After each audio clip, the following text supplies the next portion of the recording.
Chers amis auditeurs, téléspectateurs plutôt de TV Liberté, bonjour. Nous nous retrouvons donc après quelques semaines d'absence. J'espère que ça n'a pas été trop douloureux pour vous, bien sûr. Mais personne n'a rien vu, c'est affreux. Personne n'a rien vu, c'est affreux. Non, j'ai quand même reçu quelques messages, mon cher Philippe de Jean. Il dit, mais comment on vous voit plus? Qu'est-ce qui se passe? Surtout d'ailleurs, on ne voit plus Philippe Randa. Vous avez une nombreuse famille, c'est bien. Ah, oui, ça doit être ça. Mais donc nous nous retrouvons après quelques semaines d'absence. Donc comme je disais, pour les raisons que vous imaginez tous, les conditions dans lesquelles sont réalisées les émissions de TV Liberté ne sont pas faciles en ce moment. Et d'ailleurs, j'en profite pour saluer le travail réalisé par les techniciens, par Martial Bild, par toute l'équipe éditoriale de la télé, de la chaîne. C'est vraiment pas évident pour eux et je crois qu'ils méritent vraiment d'être soutenus. Alors donc, nous nous retrouvons en ce début d'année. J'ai demandé à ce qu'on ne souhaite pas bonne année cette année à... Oui, personne n'ose. Tous ceux qui m'ont souhaité bonne année l'an dernier et qui me le souhaiteront, qui me souhaitent cette année, j'ai très d'hypocrite. Mais quoi qu'il en soit, on va quand même vous souhaiter à tous une très bonne année et beaucoup de retrouver quelque chose d'une période sereine, on va dire. Voilà. Alors, de retrouver le sourire déjà. De retrouver le sourire déjà, ce qui n'est pas évident, mais il faut dire que c'est de l'année que nous avons vécue a quand même été l'année de tous les dangers. L'année 2020, on n'y aurait pas pensé. Et le Covid n'était pas le plus important des dangers, oui, loin de là. Je crois que le danger était à l'Élysée et non pas forcément là où on croit. Alors justement, cette année, elle a été suivie de près par un œil averti et un œil... je pourrais presque dire un œil critique, pas un œil méchant, parce qu'il n'y a pas de méchanceté en lui, mais elle a été suivie par notre ami, le dessinateur Ignace, qui est parmi nous aujourd'hui. Bonjour Ignace. Bonjour cher Roland. Ça nous fait toujours plaisir de vous recevoir, Ignace, d'abord parce que pour moi aussi, on est toujours heureux quand on regarde vos dessins et d'apprécier votre humour. Et puis d'être quelqu'un de sympathique. Alors donc on est content. Gentil. Tous les autres sont sympathiques aussi, je vous rassure, mais on est très content de vous avoir. Ce d'autant plus que vous êtes venu pour nous présenter votre nouveau livre. Absolument, un livre qui est édité chez Synthèse, je crois une bonne maison d'édition. Je pense que vous pouvez en parler un petit peu, mon cher Roland. Philippe Randa, mon concurrent et ami, m'en parlera autant que aussi bien. Très bien. Alors effectivement, j'ai commis ce recueil. Il se trouve que nous avons un ami en commun qui nous a sollicité pour le faire et c'est un plaisir de revenir sur cette année, même si elle ne s'est pas présentée sous les meilleurs auspices. Tout à fait. Ce livre a une histoire, comme tous les livres d'ailleurs. C'est notre ami Xavier Guénon. Xavier Guénon qui est un grand spécialiste du dessin de presse. Je dois dire, c'est vraiment quelqu'un qui est passionné. Et de dessin, de manière générale. Et le dessin de presse, il connaît tout. Et je crois qu'il a une très belle collection de dessins de presse. Enfin, c'est quelqu'un qui en plus a de bonnes références, on va dire. Oui. Et donc on le salue au passage. Et d'ailleurs, il a accepté de préfacer ce recueil de dessins qui regroupe d'ailleurs tous les dessins d'Ignace qui vont de décembre 2019 jusqu'à décembre 2020. Alors cette année, il y avait beaucoup à dire. Déjà, il y a 2 ans, on avait édité un livre ensemble, La crise de Jupiter. La crise de Jupiter, oui, déjà. Oui. Et là, c'est un petit peu la suite, en fait. Oui, c'est la suite. Malheureusement, on a loupé on a loupé l'année, oui. Gilets jaunes. Les gilets jaunes auraient été intéressants. Oui, il y avait un problème de couleur. Bon. Voilà, c'est ça. Bon. Là, en noir et blanc, c'est très bien. Alors, donc, ce livre qui regroupe plus de 600 dessins, je dois dire. J'ai pas compté. C'est énorme pour un recueil de dessins. C'est énorme. 230 pages, 232 pages, 600 dessins. On a sélectionné les meilleurs. Et les meilleurs. Suit l'actualité au jour le jour. Vous avez une facilité, moi je suis toujours fasciné par ce que vous faites, parce que vous avez tous les jours un petit commentaire, voire plusieurs fois par jour d'ailleurs, sur les événements du moment, et toujours avec quelques personnages récurrents qui reviennent. Oui. Le banquier, le banquier avec des grosses lunettes et on s'arrêtera là. Et un gros cigare. Un gros cigare, voilà. De temps en temps. Heureusement que j'ai pas de chapeau ni de grosses lunettes, on croirait que c'est moi.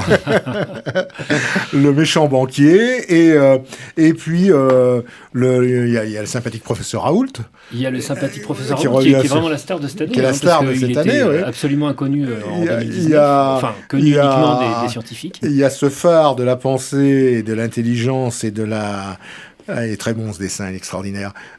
Sibeth Ndiaye. Sibeth Ndiaye, oui, alors celle-ci.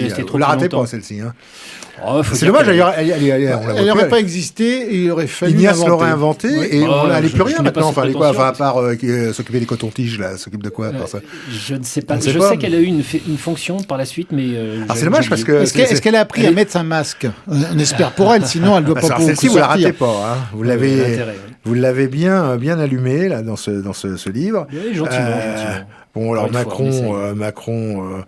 Évidemment, Macron, il a une tête on en parlera tout à l'heure. D'ampoule à l'envers. Voilà, Dupond-Moretti pour l'air très sympathique. Enfin, bref, vous avez un petit peu parlé de tout le monde. Évidemment, j'ai passé tout le monde en vue. Hein, c'est le métier oblige. Le malheureux ministre de la Santé, celui-là aussi, vous l'avez à l'œil. Hein. J'aime bien ce dessin, moi. Mesures sanitaires, l'exécutif durcit le ton. Bars et restaurants, fermez-les. Contestation, fermez-la. Quand on disait un bon dessin vaut mieux qu'un long discours, comment résumer l'année 2020 Alors, ces dessins, je dois préciser une chose qui a son importance. Ces dessins sont publiés quotidiennement sur le site Média Presse Info. Alors justement, j'allais vous le dire. Et sur TV Liberté. Essentiellement deux médias dans lesquels je parais. Donc, effectivement, Média Presse Info. Qui est un excellent revue de presse, une revue quotidienne, un site d'information catholique de droite, oui. Je pense que de ce côté-là, il n'y a pas de souci. Et TV Liberté, qui est de droite et qui s'assume également en tant que tel. Et avec laquelle j'ai le bonheur aussi d'animer, enfin de participer, de faire des dessins à Bistro Liberté. Bah oui, parce que vous êtes aussi le dessinateur de Bistro Liberté. Alors l'émission Bistro Liberté qui va reprendre bientôt, parce que là aussi, ça a été très difficile pour la rédaction et pour Martial de réaliser ces émissions depuis quelques mois. Je peux en parler un peu. Philippe en parlera beaucoup mieux que moi. Il y avait un problème avec les horaires, il y avait un problème parfois avec l'invité qui ne pouvait pas venir. Parfois avec les sociétaires, tout ça pouvait être résolu. Mais après, il y a eu un problème avec les invités. Il y a beaucoup d'invités qui viennent assister aux émissions Bistro Liberté. Et puis un problème avec les techniciens. Un problème de studio, il y a un problème pendant cette période terrible. Que des problèmes, voilà. Et puis, comme s'il n'y avait pas assez de problèmes, ils ont rajouté le couvre-feu. Le couvre-feu, qui oblige à commencer en milieu de journée, ce qui n'est pas possible pour beaucoup de monde. J'en profite d'ailleurs pour préciser, je pense que nos téléspectateurs vont s'en rendre compte très vite, cette émission est préenregistrée. Donc, nous sommes quelques semaines avant sa diffusion. Pas encore donc, il y aura peut-être des événements d'ici là, dont évidemment, par définition, nous ne pourrons pas parler, mais puisque l'objet de cette émission, c'est de parler de tout ce qui s'est passé cette année, il y a déjà suffisamment à dire. Hein, voilà. Et donc, c'est vrai que rien n'est simple en ce moment, et on remercie tous les fidèles de la chaîne de télévision de leur compréhension, et pour leur fidélité à TV Liberté, bien sûr. Alors, justement, cette année très spécial 2020. Comment un dessinateur, on fait au jour le jour, selon son inspiration, surtout Ignace, qui est le stakhanoviste du dessin de presse aujourd'hui, pour en faire autant. Mais comment vous, personnellement, vous avez vécu cette année ? Quel est votre ressenti, vous, en dehors de l'actualité au jour le jour ? En tant que dessinateur. Humainement et en tant que dessinateur, les deux. Vous n'êtes pas resté au lit pendant 6 mois. Ça a été, comme tout le monde, la surprise. Au départ, on voyait que ça partait de Chine. On se disait c'est loin, c'est très loin. Et puis ça s'est rapproché en Italie. On s'est dit tiens, ça commence à être... On voyait ces personnes, ces infirmières complètement désespérées, qui disaient aidez-nous, on s'en sort plus. Et puis tout d'un coup, on arrivait en France, le Covid arrivait en France. On se disait mais alors qu'est-ce qui va nous arriver ? Je me souviens avoir fait comme chacun. J'étais allé en supermarché et je me disais mais peut-être que le Covid est là, derrière moi, devant moi, à côté de moi. L'ennemi est partout. Voilà, ils sont partout, comme on dit. Et donc, ça a été une petite période de doute, parce que par manque d'informations. Et puis, petit à petit, il y a eu des personnages qui se sont affichés. Je pense notamment au professeur Raoult. Alors, évidemment, je ne suis pas scientifique, mais en tant qu'homme, j'ai envie de dire, avec mon bon sens paysan, même si... je ne connais pas suffisamment bien la terre. Mais vous êtes un homme de la campagne. Quand même. Je suis un homme de la campagne, j'habite la campagne. Je trouve qu'il y a beaucoup de bon sens, beaucoup de contrôle de lui-même. et pas si vaniteux qu'on le dit. Pas du tout, non, au contraire, il y a un côté panoramique très, très sympathique. Et c'était un peu une figure providentielle, il ne faut peut-être pas exagérer, mais un peu comme un phare, comme quelqu'un qui se présentait chaque période trouble engendre des êtres non conformistes. Ouais. Et je crois que l'homme de l'année, indiscutablement, ça a été Raoult, le professeur Raoult, parce que évidemment, il n'a pas voulu se soumettre au médicalement correct. Il a proposé une solution. Alors moi, je ne sais pas. Surtout, il faisait partie du conseil scientifique. Je ne suis pas un spécialiste. Je n'ai aucune référence dans ce domaine-là. Enfin, bon, je pense pas que ce soit un homme qui raconte n'importe quoi. Et surtout, je vois bien que beaucoup de gens qui eux s'y connaissent se sont ralliés. Alors c'est pas forcément ceux qu'on voit sur les autres chaînes de télévision à pérorer toute la journée, à dire tout et le contraire de tout du matin au soir, mais c'est beaucoup de gens sensés se sont ralliés à sa vision des choses. Donc à partir de ce moment-là, je pense aussi que c'est quelqu'un qui sait de quoi il parle. Alors, oui. J'ai une explication aussi parce qu'il y a les fameux médecins qui n'ont pas vu beaucoup de malades, mais qui ont vu le président de la République au sein du conseil scientifique, qui ont été vent debout contre le professeur Raoult. Il a créé la polémique pendant toute l'année 2020. Mais j'ai eu un témoignage en fait, que j'ai entendu nulle part, mais d'un médecin d'une petite ville de province, qui lui n'aimait pas Raoult du tout. Je lui ai demandé pourquoi. Il me dit, oh, parce qu'il nous a fait du tort, Je dis, quoi, il vous a fait du tort? Mais il dit, parce que les malades qu'on voyait à l'hôpital, ils arrivaient, ils disaient, moi je veux avoir le traitement du professeur Raoult, je veux rien, je veux l'hydroxychloroquine, je veux ça, je veux faire comme le professeur Raoult a dit et tout ça. Alors, effectivement, ça a énervé beaucoup de médecins. Mais de laboratoire. Déjà, les médecins sont quand même des gens fort estimables, mais qui ont un petit orgueil quand même. Tout le monde le sait. Et là, effectivement, d'avoir sans arrêt des malades qui venaient leur dire « Attendez, moi, je veux ce que dit Raoult, le reste, j'en ai rien à faire, c'est tous des baltringues ». Ça a aussi fait que Raoult n'a pas été apprécié d'un certain nombre de ses confrères qui auraient dû éventuellement ne pas avoir d'opinion sur la question. Il y a une constance.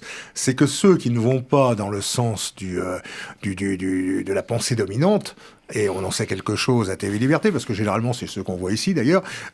Donc on est bien placé pour le savoir. Eh bien, tous ces gens sont tout de suite traités de tous les mots. Alors maintenant, le mot à la mode, c'est complotiste. Alors, fut un temps, c'était nostalgique, facho, réviso, j'en passe des pires. Ouais. Et alors maintenant, c'est complotiste. Maintenant, dès que Jean-Marie Bigard l'a très bien expliqué à une émission, effectivement. Ah, lui, c'est éclaté. Il s'est éclaté. C'était un mot insupportable, parce que maintenant, dès que vous n'êtes pas en accord avec la pensée dominante, c'est-à-dire avec les communiqués de l'Élysée, vous êtes complotiste. Vous dites, attendez, ce que vous dites là est totalement, ne correspond pas à la réalité. Complotiste. On ne cherche pas un complot, on ne cherche pas qui manipule qui, on dit juste que ce qu'ils racontent, ce qu'ils disent n'est pas dans la réalité. Alors, et donc maintenant, on arrête tout. Avant, on disait, vous êtes nazi, ou vous êtes antisémite, vous êtes raciste. C'est des mots qui arrêtent tout. Maintenant, le mot à la mode, c'est complotiste. Ça durera peut-être ce que durent les mots comme ça. Vous n'êtes pas en train de nous expliquer que les complotistes rendent les nazis fréquentables, quand même. Non, pas du tout. Mais il y a comme ça des mots qui sont brusquement assénés pour empêcher tout débat. On ne peut plus rien dire. Ce prétexte, c'est le point final. Ce qui est intéressant, c'est que effectivement, quelqu'un comme le professeur Raoult est décrié d'une façon très, très ferme, il a été complètement mis au pilori, quoi. Ah voilà. Oui, non, c'était... Donc, justement, quand on voit le sort qu'on donne aux personnes qui pensent mal, entre guillemets, eh bien, on peut penser qu'effectivement, il doit y avoir du bon dans le...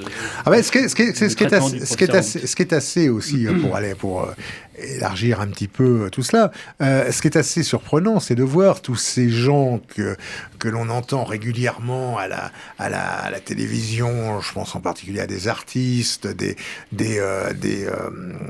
certains écrivains, certains chroniqueurs, mais de la presse bien pensante, eh bien, tous ces gens qui sont les premiers à s'offusquer pour ci ou contre cela, tout ça, ont tous été finalement très discrets pour critiquer la gestion calamiteuse du gouvernement. Sauf quand ça les a touchés, eux, directement. Oui, tous les comédiens, les artistes et tout, lorsqu'ils ont compris que pour les fêtes de fin d'année, ils ne pourraient pas rouvrir, ils ne pourraient pas faire leur spectacle, là, ils ont commencé, il y a eu même des manifestations avec une pancarte assez drôle, je trouve, c'est « Nous allons tous mourir et même pas en scène ».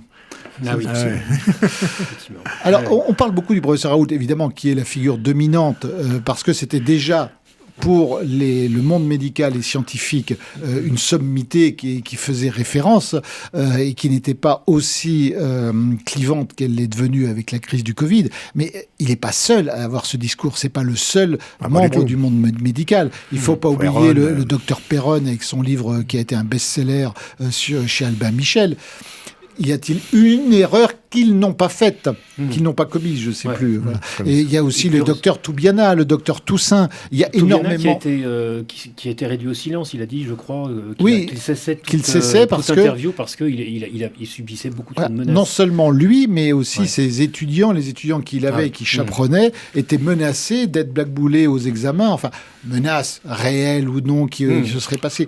On ne peut pas savoir, mais imaginez lorsque quelqu'un doit avoir une carrière et qui brusquement est frappé d'une véritable fatwa, une fatwa citoyenne, là elle n'est pas religieuse, elle est d'une fatwa politique et qui ne pourra pas exercer sa vocation. Donc il s'est peut-être mis en retrait aussi pour les autres autant que pour lui. Alors, je vais quand même vous avouer, si je puis me permettre. Bien sûr, vous passez à l'aveu. Passez à l'aveu. On est là pour vous faire avouer. Confessez-vous, mon cher Ignace, confessez-vous. Je le fais régulièrement, mais je le fais publiquement, une confession publique.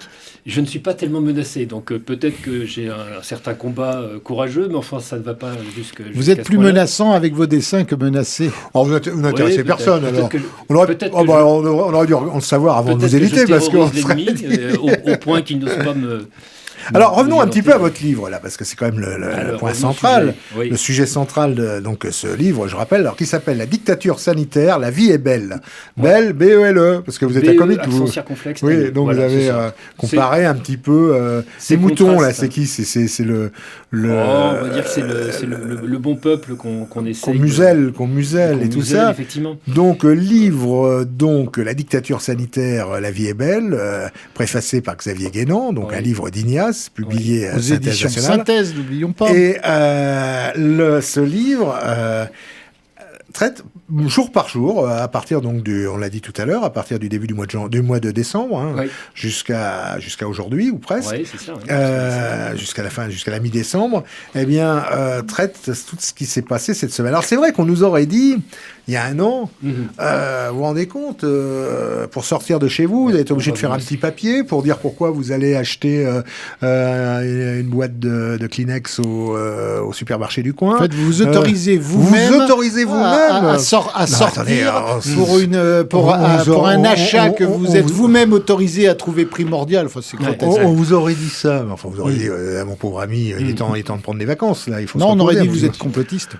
Oui, vous êtes complotiste, voilà. Puis finalement, on va pas énumérer toutes les restrictions et tout ce qui s'est passé depuis un an. Enfin, c'est quand même assez rock'n'roll. On a quand même eu droit à pas mal de choses. Alors tout ça, vous l'analysez, vous le dessinez, vous le caricaturez, vous en rigolez, mais vous en pleurez même parfois. Mais je pleure pas. J'essaie d'être un homme. Il faut en pleurer vous êtes consterné, voilà. Mais ce que je voudrais savoir, c'est comment vous vient le déclic, l'idée, parce que dessiner. Vous savez dessiner, c'est pas jamais un problème. C'est d'arriver à trouver l'idée, l'angle. Écoutez, en fait, c'est un travail qui s'acquiert au fil du temps. En même temps, j'ai toujours l'impression d'être un débutant, malgré mes 55 ans. Et je me remets toujours, en question. Je suis toujours à me demander ce que ça vaut, si ça plaît, si ça plaît pas, si je suis à côté de la plaque. Tous les artistes mais en même temps, c'est ce qui me permet d'avancer, j'espère en tout cas. Et vous écoutez la radio, vous lisez le journal? Alors j'écoute beaucoup la radio, j'écoute beaucoup je devrais pas le dire, mais c'est pas bien. Pas de nom. Je regarde beaucoup. Allez, oui, enfin les médias les plus officiels et les plus autorisés, de telle sorte que c'est là où il y a les plus grosses bêtises à rapporter. Voilà. Alors évidemment, je regarde TV Liberté et je regarde un petit peu ce qu'il fait sur les sites politiquement incorrects de réinformation, disons. Et je fais la part du pour et du contre. Je me sers évidemment de ces médias autorisés pour avoir l'info brute. Et puis, à partir de ce que je peux savoir de cette info, eh bien, j'essaie d'en faire quelque chose de drôle. J'essaye à la fois de dénoncer, on peut dire les mensonges, les fake news, comme on dit aujourd'hui, et essayer de le faire d'une façon plutôt humoristique. Et puis, bienveillante, puisque vous l'avez dit vous-même, cher Roland. Je ne suis pas trop méchant, j'essaye en tout cas. Voilà, j'essaye d'être méchamment gentil, disons.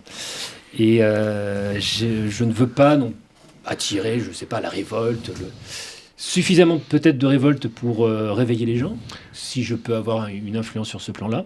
Bon, il se trouve par exemple que mes dessins, je les poste sur Facebook, sur les réseaux sociaux, ce qui permet d'atteindre un public qui est totalement en dehors de nos milieux. Vous avez des centaines voire des milliers de gens, comment appelle-t-on de partage, de pouces levés. De partage et de pouces levés. J'avais des partages, malheureusement, depuis 6 mois, grosso modo, on ne peut plus partager mes dessins. Ah bon ? Je pense que c'est lié. J'ai demandé pourquoi. Oui. Beaucoup d'internautes ont demandé pourquoi.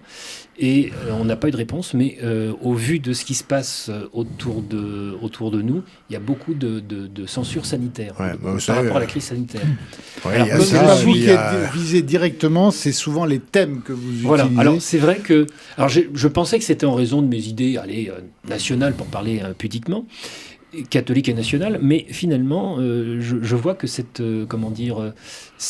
intolérance, disons, vis-à-vis de la critique sanitaire, critique de la politique sanitaire, est beaucoup plus radicale que celle contre d'ailleurs notre courant de pensée. Quoi, de formidable une majorité de journalistes ne s'offusquent pas de ça, oui. Du fait que uniquement il s'agit de liberté d'expression où il n'y a ni insulte, ni menace de mort, ni terrorisme, ni appel au sang, à quoi que ce soit, on puisse interdire de diffusion une pensée contraire. C'est-à-dire que sur la crise du Covid, il y a des millions de morts, des millions, maintenant on n'est plus à quelques réalités près. Forcément, c'est terrible, c'est apocalyptique. Et tous les gens qui, comme Péronne, Raoult, Toussaint, Toubiana, disent attention, faut se calmer, il faut gérer la crise sans tomber dans la paranoïa, dans la peur, ceux-là doivent être interdits, on ne doit surtout pas les entendre. La chloroquine, vous le disiez Roland, où je n'ai pas plus d'aptitude scientifique que vous, moi je ne sais absolument pas si la chloroquine ça soigne ou pas. La seule chose c'est que c'est un médicament qui, lorsqu'il est prescrit par des médecins, parce que tout le monde ne peut pas le prendre bien évidemment, comme tous les médicaments d'ailleurs, est utilisé depuis des décennies et ne tue pas, n'a jamais tué personne si c'est prescrit par un médecin en fonction des critères de chacun. Le fait de l'interdire, c'est un débat. Oui ou non, doit-on interdire du jour au lendemain un médicament comme ça? Non, on interdit. J'ai voulu renvoyer des interviews justement sur les réseaux sociaux du docteur Péronne, pour ne pas le citer, et ça m'a été bloqué sous prétexte, sous le fameux message des internautes ont désigné votre message comme vous avez des gens qui passent leur temps à ça. Si je puis me permettre, c'était pas mon message, c'était le docteur Péronne qui était interdit de. Alors, chose intéressante quand même, c'est que sur Facebook, pour dire à quel point c'est une dictature sanitaire, on peut employer le mot, c'est le terme que j'ai employé dans mon livre, dans mon recueil. Même la gauche, les pages de gauche, de dessins de presse de gauche, dans lesquels je suis accueilli, de gauche, pas officiellement de gauche, mais on peut dire que 90% des dessinateurs de presse sont plutôt de gauche et d'extrême gauche, mais pas de droite, quoi. Bon. Je suis quand même accueilli par certains de ces sites, de ces pages Facebook. Eh bien, il y a eu 2 pages Facebook que je connais, plutôt de gauche, qui ont été censurées, qui ont été radiées. Alors moi, je ne suis pas encore radié. À cause de vos dessins ou à cause de ce qui est publié par ailleurs? Je ne pense pas que ce soit à cause de mes dessins, parce que ça serait uniquement mes dessins. j'aurais été le seul à être radié. Ouais. Mais il se trouve que je ne suis pas le seul. À gauche, il y a beaucoup de contestations par rapport à ces mesures très rudes sanitaires. Puis ça n'a strictement... cette folie autour du Covid n'a rien de droite ou de gauche, d'extrémisme, de ci, de ça. Effectivement. On n'a qu'à voir les réactions de Bernard-Henri Lévy, de Guy Bedos, pas de Guy Bedos, de son fils, je ne sais plus son prénom, Nicolas Bedos, et de tas d'artistes qui étaient plutôt considérés comme de gauche, à tort ou à raison, généralement à raison, qui se sont eux aussi élevés contre cette folie. D'ailleurs, c'est le titre du livre de Bernard-Henri Lévy, Le virus qui rend fou. C'est assez surprenant de sa part, mais enfin bon. Non, c'est pas surprenant, parce que on peut reprocher beaucoup de choses à Bernard-Henri Lévy. Je ne suis pas souvent d'accord avec ce qu'il a dit, bien évidemment. Vous l'avez été déjà ? Mais ça, je ne l'ai pas encore édité, donc pourquoi pas ? Vous l'avez été déjà d'accord avec Bernard-Henri Lévy ? C'est souvent trouvé ce qu'il disait, il le disait de très bonne façon sur plein de sujets. Il avait une chronique dans Le Point qui était très intéressante. Maintenant, non, je suis rarement d'accord avec Bernard-Henri Lévy. Mais pourquoi pas ? Ça prouve bien ça transcende toutes les notions de gauche, droite ou autre. Il y a les gens qui disent attention, on gère cette situation comme des fous. Il faut arrêter. Ce que dit le professeur Raoult, et lui, il dit pas il dit qu'il a des résultats avec la chloroquine meilleurs que tous les autres résultats qu'il y a par ailleurs. Et il dit il faut arrêter d'avoir peur. Gérer une situation de pandémie dans la peur, ce n'est pas bon. Et c'est ce que le gouvernement fait. Et moi, je vais vous poser une question à tous les deux, si vous me permettez. Oui. C'est quoi le principe même d'une dictature ? C'est la restriction des libertés, il me semble. Il y a un symptôme à ça. D'accord, je suis pas d'accord. Il y a un symptôme à ça, c'est-à-dire que dans une dictature, le peuple a peur. Non, là, attention, au sens romain du terme.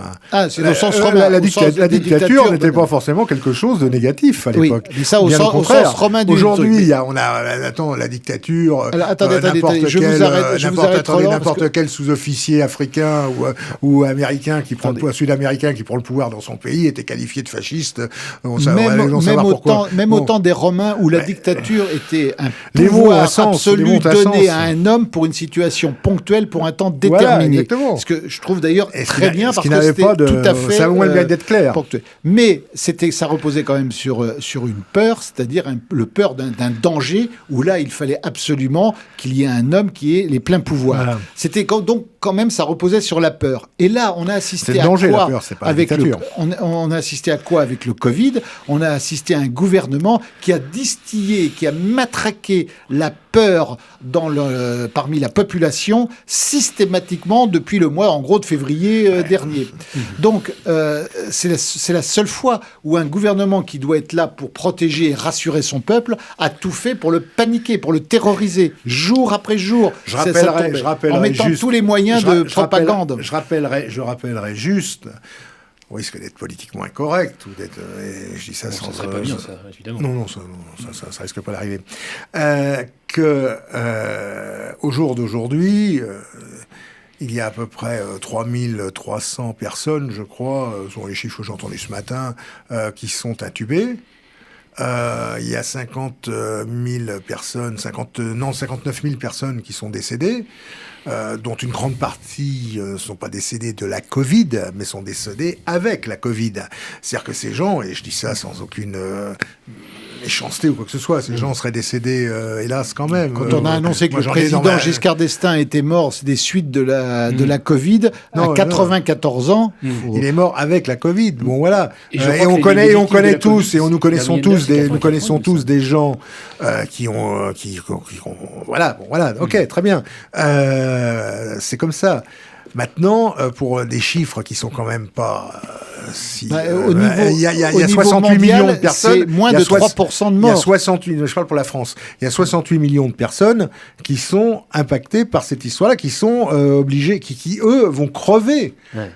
vont finir par crever d'avoir marre d'être bloqués chez eux, crever parce que leur entreprise est en train de péricliter, crever parce que on leur fait l'aumône, on leur dit l'autre jour j'entendais hier matin ou avant-hier matin à la télévision sur une autre chaîne je ne sais plus qui, enfin un type politiquement correct qui avait l'air d'être tout à fait dans le système, qui expliquait vous vous rendez compte, c'est formidable, on va donner 150 € aux gens pour passer Noël, formidable, 150 € pour passer Noël, vous vous rendez compte. Et le type disait ça avec un aplomb extraordinaire en ayant l'air de le gouvernement, c'était le Père Noël, venait de faire 150 €, le mec il va sortir de chez lui, on va déjà lui taxer 135 € pour l'autre jour, un autre exemple qui m'a sidéré, un de mes amis me dit avenue de Breteuil, 7e arrondissement de Paris, un endroit, un quartier comme chacun sait. Fréquenter des beaux quartiers. Un quartier comme chacun sait, où on prend des risques en se promenant. Les flics, les policiers, on va dire, pour ceux du gendarme, enfin les policiers, gilet pare-balles, mitraillettes et tout, une quinzaine de flics qui demandaient à une brave dame qui devait avoir à peu près entre 85 et 90 ans de sortir son petit papier pour expliquer pourquoi elle se promenait avenue de Breteuil. Avec son cabas. Avec son cabas, non mais c'est hallucinant, quoi. Je veux dire, on se dit où est-ce qu'on est, quoi. Alors, on oublie toujours une chose dans cette folie autour du Covid, c'est que l'immense majorité des gens qui attrapent le Covid guérissent sans même s'en apercevoir. Si vous me permettez... Bien sûr. Une petite chronique sur le sujet, justement, c'est l'heure de la chronique, c'est l'heure de la chronique de Philippe Randin. La chronique que l'on retrouve sur le site Euroliberté, sur le site Synthèse Nationale et dans le quotidien Présent. Voilà. Et moi, je vais vous narrer une histoire vraie, figurez-vous, de quelqu'un testé positif. Une amie se sentant brusquement très fatiguée avec un mal de tête à se la taper contre les murs, alors qu'elle a rarement de migraine, une douleur au genou, se rend chez son médecin traitant. Considérant la diversité des cas de Covid, il lui signe une ordonnance pour se faire tester et lui prescrit du Doliprane. C'est une histoire vraie, j'insiste. Test PCR passé, le résultat tombe 48 heures plus tard. Positive. Appelle à son médecin qui lui enjoint de rester chez elle pendant 10 jours et de ne rien prendre d'autre que du Doliprane.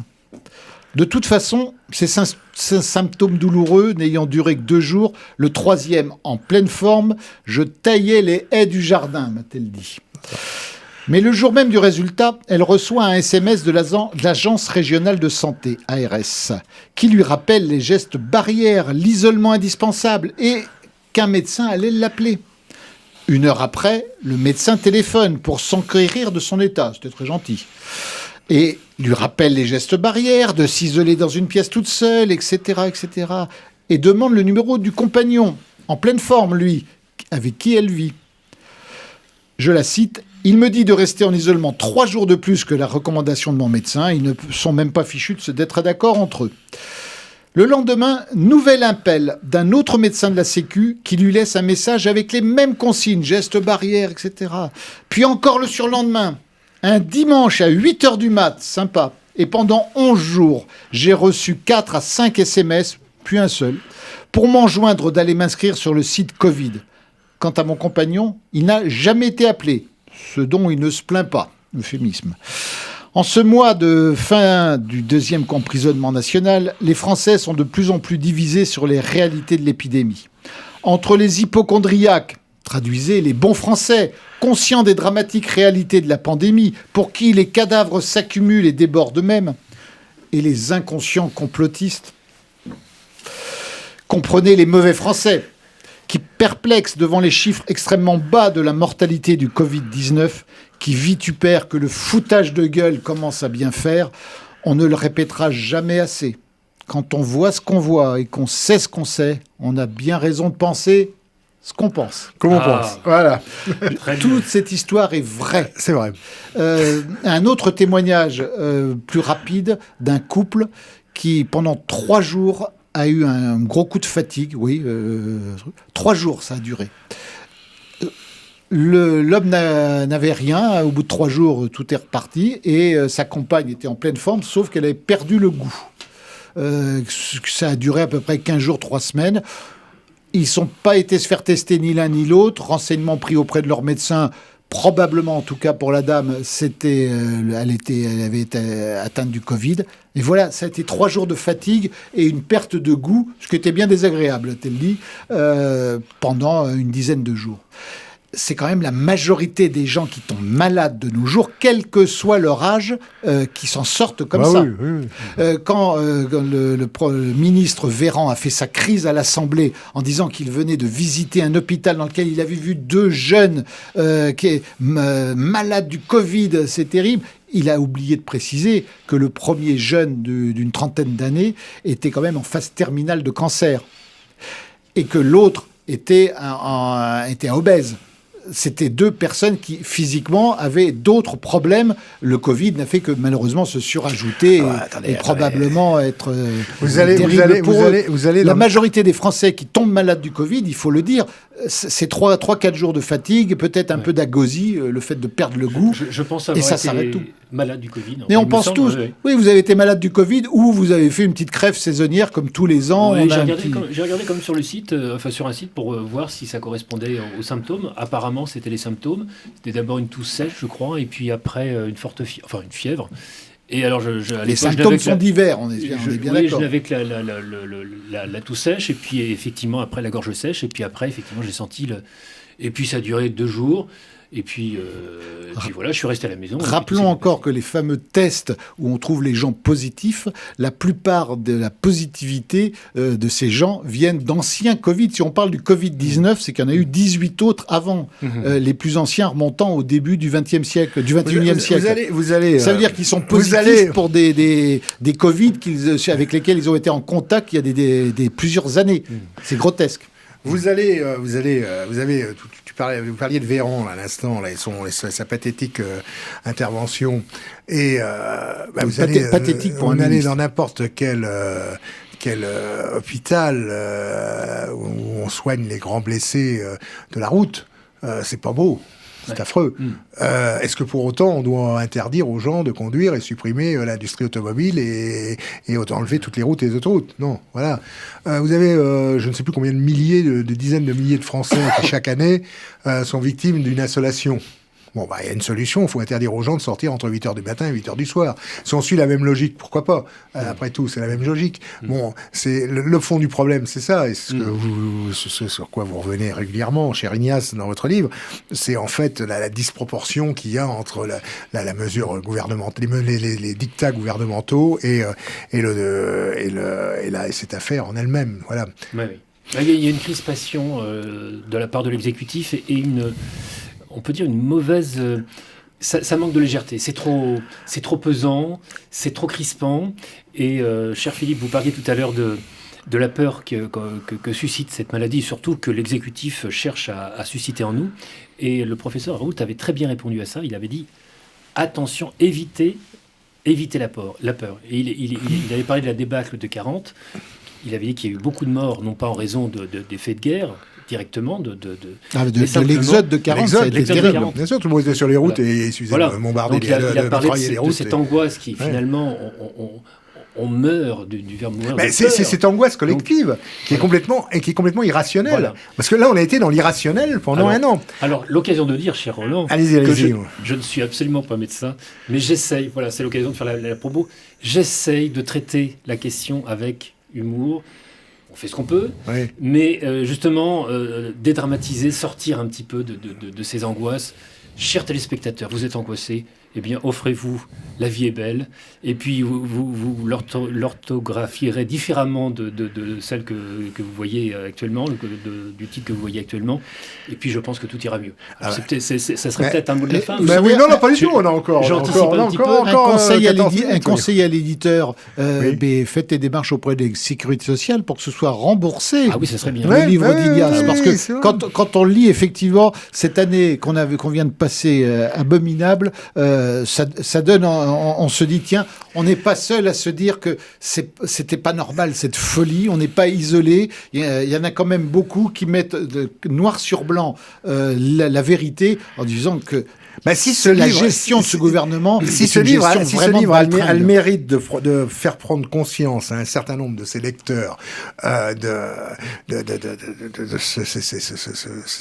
la dimension de cette affaire, voilà, eh bien, nous en serons fort aises. Vous voulez un autre exemple de la débilité du livre et tout ça, mais oui, le mouton qui a un beau masque là. Vous savez que les masques, au bout de 2 heures, 2 heures et demie, ils sont inefficaces parce qu'ils sont humides par la respiration, par le fait. Et même toxiques. Ils peuvent même être toxiques, mais surtout, il faut changer de masque toutes les 2 heures, 2 heures et demie. Ouais. Les médecins qui font des grandes opérations qui durent longtemps changent jusqu'à 2 ou 3 fois de masque. Ouais. Vous en connaissez beaucoup, vous, autour de vous, qui changent de masque tous les 2 heures et demie? Parce que moi, je ne connais que des gens qui ont les mêmes masques au fond de la poche depuis longtemps et qui en changent quand ils commencent à sentir un peu mauvais, ils le balancent. Tandis que le bouquin, vous pouvez le garder toute la vie, si vous avez un coup de blues. Alors, ce d'autant plus, parce que vous aviez raison tout à l'heure, Ignace, de nous faire remarquer que l'heure avançait, mais on a encore un petit peu de temps. Donc, que vous ne parlez pas que de la crise, même si le livre s'intitule « La dictature sanitaire, la vie est belle », mais vous ne parlez pas que de la crise sanitaire, vous parlez... Aujourd'hui, tout le monde a tendance à l'oublier, mais enfin, en décembre, janvier l'an dernier, février, on était en pleine période de grève dû à cette histoire de retraite. Et toute la France était déjà immobilisée. Moi, je me souviens avoir eu un mal fou, par exemple, pour trouver un train, pour partir de ma Bretagne, où j'étais, où je suis toujours d'ailleurs, souvent, pour assister aux obsèques du regretté Roger Olindre. Et à l'époque, c'était des grèves partout.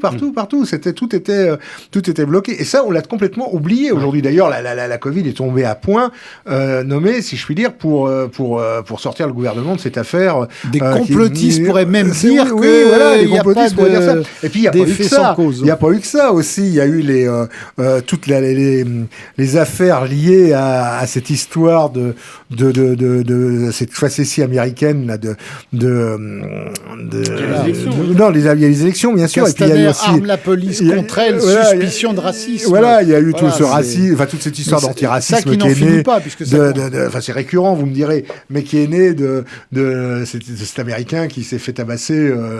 George Floyd, voilà. Oui, pour sa couleur de peau, voilà. Et, ancien délinquant.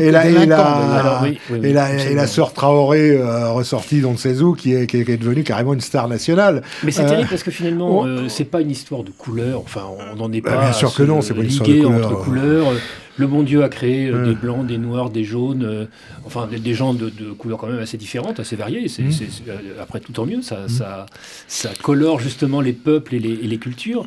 Mais on n'a pas à être pour ou contre Floyd. Ce qui est insupportable. Tout le monde déplore sa mort, évidemment. On ne va pas se reprendre à telle couleur parce que... Et puis voilà. Vous savez, je me souviens d'avoir demandé il y a quelques années, à un ami policier qui faisait des contrôles sur la route. Je lui disais, alors, c'est quoi cette est-ce que vraiment vous arrêtez vraiment les immigrés, les Noirs, les Arabes en priorité? Il dit mais non, on arrête en priorité sur la route, les contrôles routiers, les voitures en mauvais état. Pourquoi? Parce que la majorité des problèmes, c'est avec des conducteurs et des gens qui ont une voiture en mauvais état. Et il se trouve que 80% des voitures en mauvais état sont conduites généralement par des Nord-Africains, des étrangers, voilà. Il dit, mais c'est à cause de ça. Un étranger qui soit noir, jaune, vert, bleu, au volant d'une voiture en bon état, on ne l'arrête pas parce que statistiquement, voilà, vous le dites mieux que moi, tout simplement, voilà, on veut trouver là où il y a un problème. Mais ça n'a strictement rien à voir avec la couleur de peau ou l'origine. C'était les... oui, mais aujourd'hui, au nom de cet antiracisme professionnel... policier, en plus, était métis. Il savait de quoi il parlait. Quoi. Ouais. Mais c'est cet antiracisme obsessionnel et professionnel, même aujourd'hui, qui sévit, trouve n'importe quelle histoire pour pour en faire. On l'a vu récemment là, avec un type qui se fait arrêter. Bah, moi, j'ai du mal à comprendre cette histoire. Qui est... Bah, écoutez, celui qui est en face de vous, des gardes à vue, il en a fait un certain nombre. Les coups de matraque, il s'en est pris un certain nombre. J'ai pas la prétention d'être le seul, mais bon, voilà, j'en suis pris. Des flics idiots, j'en ai rencontré plus que j'aurais dû rencontrer dans ma vie. Voilà. Bon, cela étant dit, certains diront que c'est pas forcément compliqué. Cela dit, je leur en veux pas. Si je me suis pris des coups de matraque, si je me suis pris des gardes à vue, si j'ai rencontré des flics idiots, c'est parce que j'avais cherché à les rencontrer et à les rattraper aussi. Hein. Donc voilà, c'est la vie, c'est comme ça, c'est l'engagement militant qui a voulu ça. Alors, quand on me dit qu'il y avait 4 flics en même temps qui cognaient quelqu'un qu'ils avaient demandé à un producteur, qu'ils avaient demandé des papiers, mais en fait, d'ailleurs, on n'en parle plus, curieusement, de cette histoire-là. Et qu'il y en avait 10 dehors, j'ai du mal à imaginer qu'il y en ait quand même pas un qui a dit, bon, attendez, on arrête le massacre. On sait maintenant, pour le fameux producteur de rap, que, évidemment, on a vu ces images où ils ont l'air d'être 4 à le massacrer et tout, sauf que lui se défendait, ne voulait pas montrer ses papiers, ne voulait pas, il y avait une chance et surtout, lui, il se défendait, alors qu'ils étaient 4 pour essayer de le maîtriser, et donc que les images montrent 4 flics en train d'essayer de maîtriser quelqu'un. Moi, ce que je trouve le plus scandaleux, c'est que toute personne a le droit à une justice et à être traitée normalement. Vis-à-vis de ce problème, de cet événement, que la police des polices est là pour enquêter et savoir ce qu'il en est. Mais ce qui est terrible, c'est que dès le premier instant où ce scandale a éclaté, ce scandale entre guillemets, c'est que toute l'intelligentsia s'est mise pas une seule fois on a entendu la défense des policiers. Pourquoi ils se sont mis à 4 ? Parce que j'en ai connu des gens pas fins, des bagarreurs, mais ils avaient toujours une raison pour se bagarrer. Bonne ou mauvaise, il y en avait toujours. Si ces 4 flics ont essayé, maîtrisé ou tabassé, je ne rentre pas dans le truc, ils avaient quand même une raison. C'est pas uniquement, ils disent, tiens, qu'est-ce qu'on fait maintenant ? Ah, tiens, voilà le noir qui passe, là, on va aller le tabasser. Alors, ça ne se passe pas comme ça, c'est pas vrai. Il y a quand même une chose assez intéressante, si vous avez bien regardé les images, parmi les policiers, il y en avait un qui était de couleur noire. Oui, en plus, il y avait oui, mais ça... Je ne sais pas ce qui s'est passé réellement, mais tout ça, ça veut dire que les policiers sont de toute façon condamnés avant même qu'on sache ce qui s'est passé. Ce qui est insupportable, c'est la réaction unanime de toute l'intelligentsia, de toute la classe politico-affairo-médiatique, qui s'est précipitée pour Macron qui a donné l'exemple, puisque c'est Macron qui a pour aller pleurnicher à la télévision sur le sort de ce type qui s'est pris quelques coups, ça il s'en remettra, on s'en remet tous. Donc c'est ça qui est insupportable. Et c'est de voir qu'à chaque fois, je vous épargne les genuflexions sur les stades de football et comme l'histoire de l'arbitre là. Non mais attendez, là où on va là. Le mec en roumain noir ça se dit négro. C'est comme ça. En espagnol ça se dit négro. Mais on a l'impression quand même qu'un certain nombre de communautés ou de personnalités attendent l'occasion. Vraie ou fausse, pour immédiatement faire ressortir du racisme, de l'antiféminisme, on sent qu'ils sautent sur toutes les occasions en disant il ne faut rien laisser passer. Et à force de rien laisser passer, ils créent généralement les problèmes de racisme ou de violence. C'est l'occasion de vous dire que justement c'est une des raisons qui m'a poussé à faire les dessins, un certain nombre de dessins dans ce recueil, c'est qu'il y a des tensions qui sont insupportables par rapport à ces questions d'antiracisme, par rapport à ces questions de Covid. Il y a une dramatisation à outrance. On vit ça, et surtout en matière de confinement, pendant le confinement. On a beaucoup souffert, on était un peu tétanisé par tout ce matraquage de la pensée. Et ce que j'essaie de faire au travers de ce recueil, c'est de casser un petit peu cette pression, décompresser, faire en sorte un petit peu faire une espèce de dribble, de tac. Je cherche le terme adéquat, mais enfin sortir de ça pour essayer de prendre les choses du bon côté.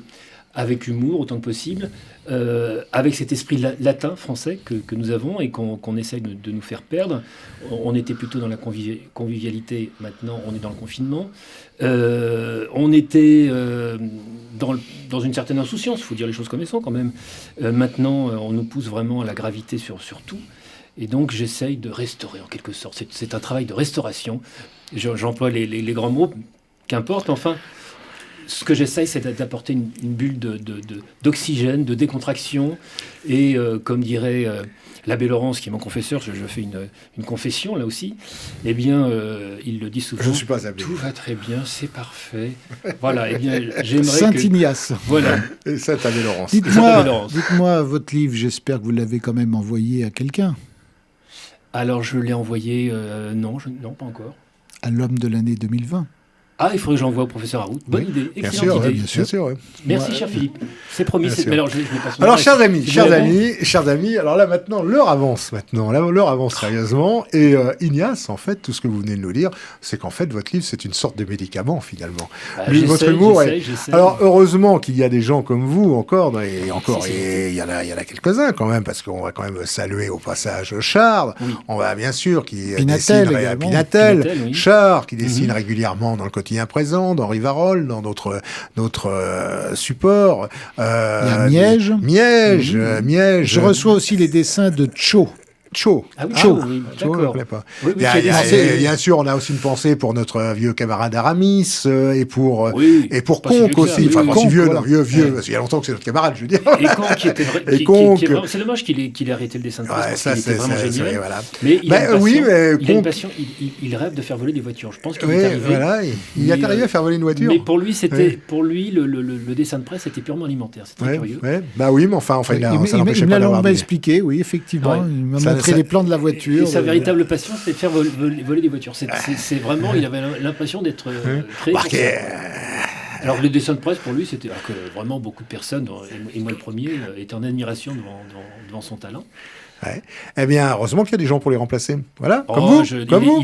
Il est irremplaçable, mais vous êtes là aussi. Donc tout ce que vous faites, Ignace, eh bien, vraiment félicitations, parce que c'est vraiment, c'est vraiment toujours un rayon de soleil quand votre dessin arrive, et voilà. Alors, mon cher Philippe, quelques mots peut-être. Alors, il y a le dernier numéro de Synthèse Nationale qui est sorti. Voilà, récemment. Le dernier numéro de Synthèse Nationale, qui est évidemment l'envoyer. Vous avez intérêt à l'envoyer dans une pochette plastifiée. Pas transparente dans la poste, parce que le titre est explicite. Jean-Marie Le Pen avait donc raison. À propos de l'immigration, de la... Tout, l'immigration incontrôlée, l'islamisme, le terrorisme. Effectivement, tout ce que Jean-Marie Le Pen avait annoncé, avait craint, malheureusement, est en train de se réaliser. C'était l'objet d'une... Il n'avait pas craint de Covid, il ne pouvait pas savoir. D'échanges sur une autre chaîne de télévision, il y a quelques semaines, où justement, le présentateur a dit, finalement, si on réfléchit bien, c'était à propos, juste après l'affaire de Nice et l'affaire